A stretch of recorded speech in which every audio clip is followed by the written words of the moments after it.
অমিত শাহ ভারতের স্বরাষ্ট্রমন্ত্রী গত 2 দিন আগে বলেছেন, 2 দিন কি 1 দিন আগে, যে যদি বাংলাদেশি অনুপ্রবেশকারীদের পান তাহলে পা বেঁধে উপরের দিকে ঝুলিয়ে রেখে শাস্তি দেবেন। অমিত শাহ কথা বলেছেন। এত বড় সাহস! আপনি পার্শ্ববর্তী একটি দেশ, আপনার বন্ধু রাষ্ট্র বলেন, আমরা বন্ধু রাষ্ট্র বলি, আপনি পা বেঁধে ধরা পড়লে পা বেঁধে আপনি ঝুলিয়ে রাখবেন, এটা কি ধরনের কথা? আপনারা কিসের ইঙ্গিত দিচ্ছেন? অমিত শাহ সাহেব, আমরা তো তার আরো ইতিমধ্যে আমরা পাচ্ছি।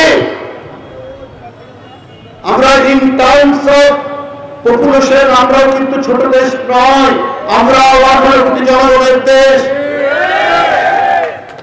আপনাদের মনে এত ব্যথা, আপনাদের মনে এত কষ্ট যে শেখ হাসিনা পালিয়ে গেল ভারতে, এই কারণে আপনি বাংলাদেশি পেলে পড়ে তাকে পা উপরের দিকে ঝুলিয়ে শাস্তি দেওয়ার কথা বলছেন।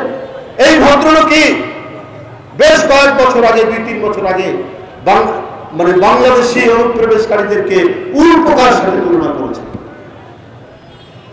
এরা বাংলাদেশের মানুষকে কখনোই বন্ধু মনে করতে পারে না, যতই মুখে যায় মনে।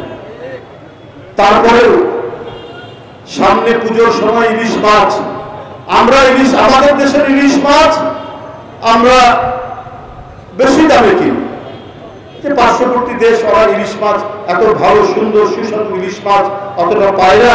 ঠিক আছে, যাক, ওরা তো বাঙালি, আমরা এটা নিয়ে হইচই করি।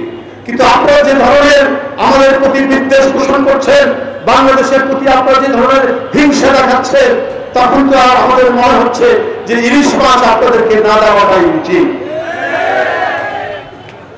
তবে আপনারা তো আমাকে পছন্দ করেন না, আপনারা একমাত্র কোহিনূর হীরা শেখ হাসিনাকে পছন্দ করেন, আর কাউকে তো আপনারা পছন্দ করেন না।